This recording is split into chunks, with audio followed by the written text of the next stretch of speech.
A'udzubillahiminasyaitonirrajim. Bismillahirrahmanirrahim. Assalamualaikum warahmatullahi wabarakatuh. Selamat pagi, selamat siang, selamat sore, selamat malam buat semua sahabat AB dimanapun kalian berada. Salam sejahtera bagi kita semua. Semoga kita selalu dalam lindungannya dan senantiasa dalam keadaan sehat tanpa kurang satu apapun. Oke, salam jumpa dengan saya Butch di AB Stories, yang mana kali ini saya akan membawakan kisah-kisah nyata bertemakan mistis berdasarkan dari pengalaman-pengalaman yang dialami oleh kalian, sahabat AB semua. Saat ini saya akan membacakan kisah nyata tentang perjalanan ke Pantai Carita dari Mas Ridwan. Tanpa banyak bicara lagi, inilah ceritanya.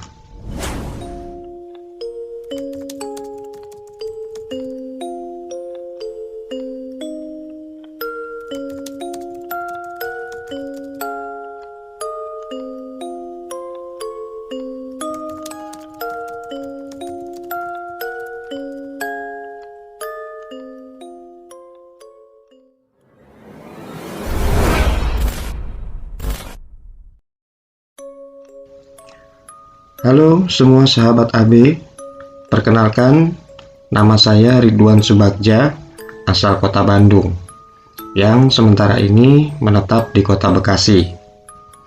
Sebagai laki-laki yang berusia masih terbilang muda, saya bisa dibilang cukup aktif dalam organisasi, dan salah satu organisasi yang saya tekuni saat ini yaitu sebut saja Orpel atau organisasi perkumpulan. Bisa dikatakan juga organisasi komunitas motor. Saking aktifnya, sampai saya dipilih untuk menduduki posisi ketua umum pada waktu itu.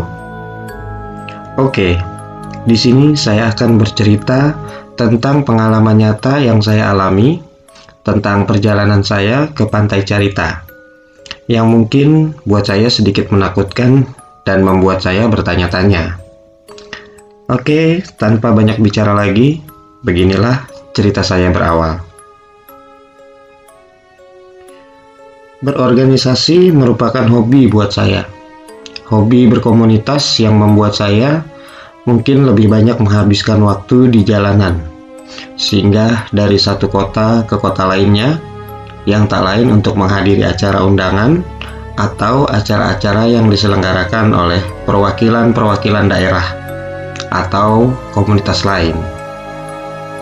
Singkat cerita, pada pertengahan 2018, saya diundang untuk menghadiri salah satu kegiatan yang dilaksanakan di Pantai Carita, Banten. Sebuah tempat yang indah, yang mana pada waktu itu di sana pernah terjadi bencana alam tsunami yang sempat meluluhlantahkan tepian Selat Sunda tersebut. Jujur, hal itu sempat menjadi kekhawatiran buat saya.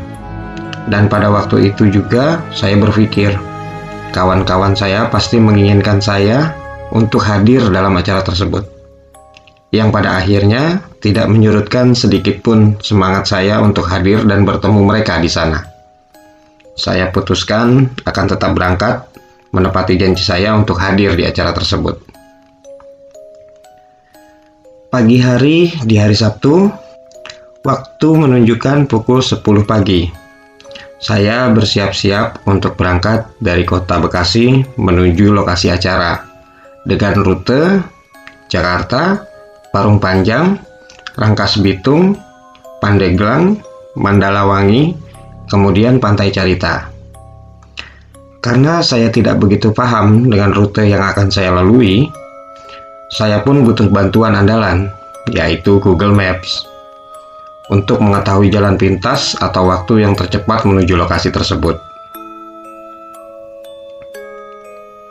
Perjalanan saya lalui seperti biasa saja, tidak ada yang aneh sama sekali. Cuaca cerah, berawan, dan kemacetan di beberapa sisi kota yang saya anggap sebagai hal wajar. Bila diperhitungkan, seharusnya saya sampai lokasi sekitar pukul 5:30 sore atau sebelum azan maghrib. dengan perhitungan kecepatan rata-rata 60-80 km per jam menurut estimasi aplikasi Google Maps. Namun ketika saya melintasi daerah Rangkas Bitung, kondisi cuaca tiba-tiba berganti hujan.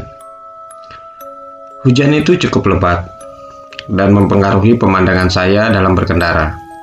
Yang pastinya saya menurunkan kecepatan, di mana hal tersebut cukup berpengaruh untuk estimasi tiba di lokasi tepat waktu. Saya pun berhenti sebentar untuk memakai jas hujan dan memasukkan handphone ke dalam tas, serta memasang headset untuk voice maps, agar panduan jalan tetap terarah. Perjalanan kembali saya lakukan di tengah hujan yang membasahi diri saya, sesekali melalui kebun-kebun dan hutan, yang dimana jalanannya pun mulai naik dan turun. Sampai saya melewati suatu daerah, masih di dalam kota Pandeglang tepatnya, jalanan pun mulai menaiki bukit. Saya sadari hari sudah semakin gelap, dan pada waktu itu sudah menunjukkan pukul 6:30 malam. Di sela saya berkendara, tiba-tiba voice map saya meminta untuk memutar balik dari rute perjalanannya. Sempat heran, dan saya pun memutuskan untuk berhenti dan memastikan apakah jalan yang saya lalui itu memang salah, atau mungkin ada tikungan yang terlewat untuk jalur alternatif pada jalur ini. Setelah saya lihat dan sedikit heran, ternyata memang ini satu-satunya jalan menuju arah Pantai Carita. Ya sudah, tanpa pikir panjang, oke, saya pun memutar balik kendaraan saya ke arah sebelumnya, di mana saya harus menuruni bukit lagi. Pada waktu itu, saya hanya berpikir harus secepatnya tiba di lokasi, karena hari sudah semakin gelap. Dan sesampainya di bawah, saya melihat ada pom bensin. Sebaiknya saya isi bensin dulu, sambil tanya jalur sama petugasnya. Yang pasti mereka lebih mengetahui jalan daripada saya. Saya pun mengisi bensin sambil bertanya dengan petugas. Pak, punten, mau tanya, apa benar ini jalan menuju Pantai Carita? Atau ada jalur lain selain lewat sini? Oh iya mas, betul. Ke Pantai Carita memang lewat sini, dan gak ada jalur lain. Nanti mas lurus saja ke atas, nanti ada pertigaan, mas bisa ambil jalur kiri, bisa juga ambil jalur kanan. Begitu jawab petugas pom bensin kepada saya. Setelah selesai, saya pun kembali melanjutkan perjalanan dengan jalur yang tadi saya lewati untuk kedua kalinya. Dan ketika saya sampai pada titik yang tadi, di mana voice maps meminta saya untuk berputar balik, anehnya, sama sekali tak meminta saya untuk berputar balik lagi. Dalam hati, aneh, kok voice maps-nya nggak minta putar balik lagi? Padahal ini kan jalur yang sama. Mungkin ini mah voice map-nya minta saya untuk mengisi bensin dulu. Begitu saya mencoba menghibur diri di tengah perjalanan yang jujur membuat saya sedikit keheranan. Sesampainya saya di ujung jalan, saya dihadapkan pada dua jalur, ke kiri dan ke kanan, persis seperti yang diinformasikan petugas tadi di pom bensin. Saya pun berhenti sebentar, sekedar mengecek jalur mana yang kira-kira lebih cepat sampai ke tujuan. Dan di map saya lihat, sepertinya jalur kanan lebih enak dan lebih sedikit cepat daripada jalur kiri.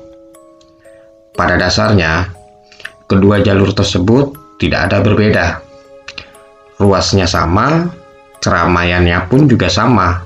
Saya lihat juga banyak kendaraan yang lalu lalang di kedua jalur tersebut. Tanpa banyak berpikir lagi, saya putuskan untuk ambil jalur kanan. Dan pada saat itu, waktu sudah menunjukkan pukul 7 malam. Kurang lebih 30 menitan saya memasuki jalur kanan yang tadi saya pilih. Saya rasakan hujan pun mulai berhenti. Namun di sela itu saya sadari, jalan yang semula lebar dan ramai akan lalu lalang kendaraan, namun semakin lama semakin mengecil dan semakin sepi dari kendaraan yang melintas. Jarak rumah satu dengan rumah lainnya pun mulai terlihat berjauh-jauhan. Dan kanan kiri saya pun didominasi dengan pepohonan yang menjulang tinggi dan rapat-rapat. Seperti masuk ke area perhutanan. Sontak mulai timbul perasaan yang semakin tak karuan. Saya pun memutuskan untuk berhenti sebentar, tepat setelah jembatan, dan mencoba menunggu kendaraan lain. Berharap ada kendaraan lain yang lewat satu jalur dengan saya. Ya, setidaknya ada teman dalam perjalanan saya nanti. Ucap dalam hati sambil melepaskan jas hujan yang sebelumnya saya kenakan. Di sela menunggu, saya baru menyadari sekitaran saya tempat berhenti adalah jalanan dengan sisi kanan kirinya hutan yang lebat. Di sekeliling saya lihat hanya pohon-pohon yang menjulang tinggi dan tanpa penerangan sama sekali. Sesekali saya mendengar burung bercuit-cuit, namun saya tak mengetahui burung apa itu. Hal itu membuat bulu kuduk merinding hebat dan pikiran tak tahu menerawang kemana. Duh, sepi banget. Mana gelap lagi. Ucap saya dalam hati. Tak berapa lama, dari kejauhan terlihat ada lampu motor yang mendekat. Saya pun bersiap-siap untuk jalan kembali. Saya berencana mengikuti kendaraan tersebut. Namun, ketika kendaraan tersebut sudah cukup dekat, dan saya coba starter kendaraan saya, namun tidak mau menyala. Ada apa ini? Dengan sedikit panik, saya terus mencoba starter agar bisa mengikuti motor yang baru saja lewat. Sekian kali mencoba starter akhirnya bisa menyala dan bergegas mengejar kendaraan tersebut untuk tepat berada di belakangnya. Dalam perjalanan ini, saya merasa motor kok berat ya, seperti sedang menanjak. Padahal ini kan jalan lurus, tidak menanjak. Mungkin perasaan saya saja. Tapi saya untuk tetap fokus dan tidak berpikir yang aneh-aneh, karena sudah mulai lelah. Lalu saya fokuskan untuk mengejar kendaraan yang berada di depan saya. Saat dia menambah kecepatannya, saya pun ikut cepat. Dia pelan, saya pun menurunkan kecepatan saya. Namun gak lama setelah itu, mungkin kehadiran saya diketahui oleh pengendara tersebut, yang mungkin membuat pengendara itu risih. Dan pengendara itu pun tiba-tiba berhenti. Dan saya pun ikut berhenti tepat di sampingnya. Lalu sontak pengendara itu memperhatikan saya dan kemudian bertanya, "Hei mas, dari tadi saya perhatiin mas ngikutin saya terus. Ada apa mas?" Begitu tanya pengendara tersebut dengan nada penuh curiga terhadap saya. "Oh iya mas, mohon maaf kalau saya ngikutin di belakang, membuat mas terganggu atau risih. Saya dari Bekasi dan baru pertama kali lewat jalur ini. Saya mau ke Pantai Carita. Saya harap mas ke arah yang sama, agar setidaknya saya nggak sendirian dan ada teman perjalanan mas." Namun, si pengendara tersebut seperti heran, menatap saya dan memperhatikan ke jok belakang saya, seperti ada yang aneh dengan saya. "Oh, ya udah kalau gitu. Kebetulan saya ke arah sana," jawab pengendara itu dengan dingin. Dan akhirnya kita pun melanjutkan perjalanan dengan posisi saya ada tepat di belakang pengendara tersebut. Tapi tak berapa lama kami jalan beriringan, tiba-tiba hujan turun dengan derasnya. Duh, hujan. Deras banget lagi. Ucap saya dalam hati. Pengendara itu memberikan syarat dan berkata, Mas, hujan deras. Kita neduh dulu. Berhenti dulu. Iya, Mas. jawab saya sambil menganggukkan kepala, tanda menyetujui. Kita pun berhenti di warung yang kebetulan tak jauh dari situ. Bergegas kita menepi dan segera memasuki warung tersebut untuk berteduh dan menghangatkan badan sejenak.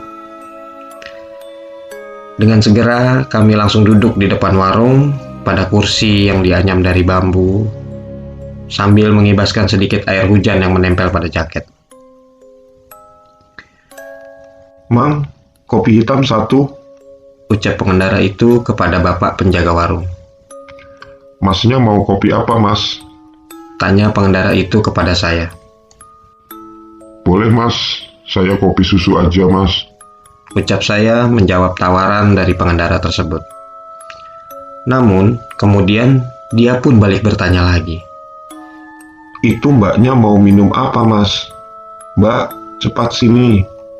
Hujan. Saya pun terdiam. Dalam hati, Mbak. Mungkin pertanyaan itu bukan ditujukan ke saya. tak berapa lama, untuk kedua kalinya, pengendara itu bertanya sambil menepuk pundak saya. Mas, itu mbaknya suruh ke sini. Kasihan kehujanan. Tegasnya sambil menunjuk ke arah motor yang saya parkir tepat di depan warung tersebut. Hah? Sontak saya pun kaget dan langsung menoleh ke arah motor saya, tepat yang ditunjuk oleh pengendara tersebut. Dan benar saja apa yang dikatakannya. Saya melihat jelas di tengah hujan yang cukup deras. Di sana berdiri sosok perempuan muda mengenakan pakaian hitam-hitam yang mulai basah karena hujan. Sosok itu menatap tajam ke saya. Pada saat itu, saya tak begitu memperhatikan wajahnya karena terhalang hijab atau selendang yang menutupi kepalanya. Di saat itu juga, tubuh saya tiba-tiba terasa kaku. Hanya diam seperti patung, tidak bisa berkata-kata. Tubuh sama sekali tidak bisa bergerak. Mata saya hanya memandangi ke arah sosok wanita tersebut tanpa berkedip. Pengendara tersebut terus memanggil-manggil saya sambil menepuk-nepuk pundak saya. Mas, kenapa, Mas? Mas, sadar, Mas. Mas. Ingin rasanya saya bergerak dan merespon pengendara itu. Siapa itu? Saya tidak mengenal perempuan itu dan tidak tahu kenapa dia bisa ada di sana. Namun, bibir ini tidak bisa berucap sama sekali. Pengendara itu terus menepuk-nepuk pundak saya sambil memanggil-manggil saya. Dan pengendara itu meminta tolong kepada pemilik warung yang sedang membuatkan pesanan kami. Mang, bisa ke sini sebentar, Mang. Ini kenapa masnya, Mang? Tolong, Mang. Dengan terus menggoyang-goyangkan badan dan menepuk-nepuk saya, seolah ingin menyadarkan saya pada saat itu. Pemilik warung langsung menghampiri saya dan langsung bilang, Wah, iya mah keantropan. Tunggu sebentar, saya cari bantuan dulu. kata bapak si pemilik warung. Entah mengapa badan saya masih terasa kaku. Pada saat itu, mata tetap memandangi sosok wanita tersebut yang kini dia mulai tersenyum kepada saya. Dan tak lama membalikan badannya lalu menghilang di tengah hujan. Tak berapa lama, datanglah seorang bapak-bapak dengan segelas air dan beberapa helai daun di dalamnya. Langsung saja menyipratkan air dengan dedaunan tersebut ke wajah dan tubuh saya. Setelah terkena air cipratan daun itu, tiba-tiba saya pun langsung jatuh ambruk ke tanah. Badan terasa lemas, seperti habis mendaki gunung dengan membawa beban yang sangat berat. Akhirnya, saya pun dibopong masuk ke dalam warung. Dan tak lama saya pun mulai sadar. Satu dari bapak-bapak itu menjelaskan bahwa katanya saya ini habis membonceng makhluk halus yang merupakan penunggu dari jembatan di daerah Mandalawangi. Lalu pengendara itu pun menyela ucapan bapak itu. Oh, begitu Pak. Pantas. Saya sempat bingung waktu masnya ngikutin saya. Dan saat saya tanya, katanya sendirian dan berharap ada teman di perjalanan. Padahal, jelas-jelas saya lihat masnya ini berdua berboncengan. Tegas pengendara itu menjelaskan. Yang di sini saya baru ketahui namanya adalah Mas Ian. Kemudian bapak itu pun kembali menyebut bahwa Iya betul, makhluk itu ada ketika masnya lagi menunggu dan berharap ada teman dalam perjalanan. Dulu di salah satu tanjakan di kampung tersebut, beberapa tahun lalu tepatnya, pernah terjadi kecelakaan, sehingga mobil rombongan yang menuju Pantai Carita itu terguling dan menewaskan sedikitnya 6 penumpang. tegas bapak si pemilik warung. Di sini saya hanya terdiam dan masih bingung menyadari apa yang terjadi. Cukup lama kami berbincang sambil ngopi. Setelah keadaan saya membaik dan hujan yang tadinya turun deras, saya lihat sudah mulai mereda. Saya lihat jam di tangan, tak terasa waktu sudah menunjukkan pukul 9:30 malam. Saya dan Mas Ian pun bergegas untuk melanjutkan perjalanan kembali. Walaupun saya sedikit parno pada saat itu, tapi saya lihat di maps bahwa tujuan saya sebentar lagi akan sampai.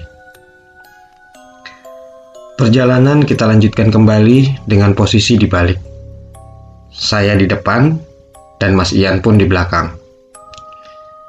Sampai tak berapa lama, kami pun tiba di tempat yang terbilang cukup ramai. Mas Ian pun mendahului saya dan memberhentikan saya. Mas, nanti di depan saya ke kiri ya mas. Mas kalau mau ke Pantai Carita, itu nggak jauh lagi kok, tinggal lurus saja. Begitu tegas Mas Ian kepada saya. Oh iya mas, oke. Silahkan mas, terima kasih banyak atas bantuannya tadi. Kebetulan, saya ini juga sebentar lagi sampai. Sudah terlihat dekat di maps. Jawab saya sambil tersenyum dengan ramah. Hati-hati di jalan mas, tetap fokus dan jangan mikir macam-macam. Tegas Mas Ian kepada saya memperingatkan. Saya pun mengangguk dan berkata, Siap mas, sekali lagi terima kasih. kita pun terpisah di perempatan. Mas Ian belok ke kiri sambil melambaikan tangannya seraya pamit dengan saya. Dan saya pun lurus melanjutkan perjalanan yang saya lihat sebentar lagi sampai. Waktu sudah menunjukkan pukul 10:10 malam. Saya pun sampai di Pantai Carita. Tak ada hal aneh lagi yang saya temui sampai saya masuk ke salah satu villa di Pantai Carita. Sesampainya di sana, beberapa kawan saya menghampiri sambil berkata, Kok baru sampai? Kemana aja tuh? Muka lu pucat amat sih, kayak abis ngeliat setan aja. ucap mereka sambil tertawa. Saya pun hanya senyum dan memilih diam untuk melupakan kejadian yang baru saya alami tersebut. Dan mencoba untuk membaur dengan kawan-kawan lainnya untuk melanjutkan acara.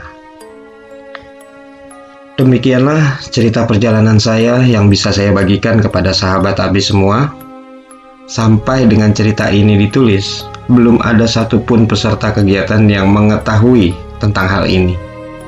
Karena saya lebih memilih diam, menyimpan dalam ingatan saya. Terima kasih sekali lagi kepada AB Stories yang berkenan membacakan cerita pengalaman saya ini. Salam untuk seluruh sahabat-sahabat AB Stories dimanapun berada. Sehat selalu. Akhir kata saya ucapkan wassalamualaikum warahmatullahi wabarakatuh. Mohon maaf apabila ada kesalahan dalam penulisan maupun nama dan lokasi. Saya Ridwan Subagja mohon pamit.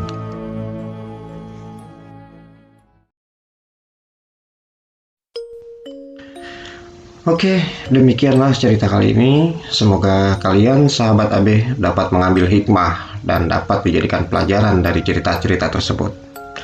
Yakinlah mereka ada dan berbagi ruang dengan kita. Dengan kekuatan doalah yang dapat menguatkan iman kita.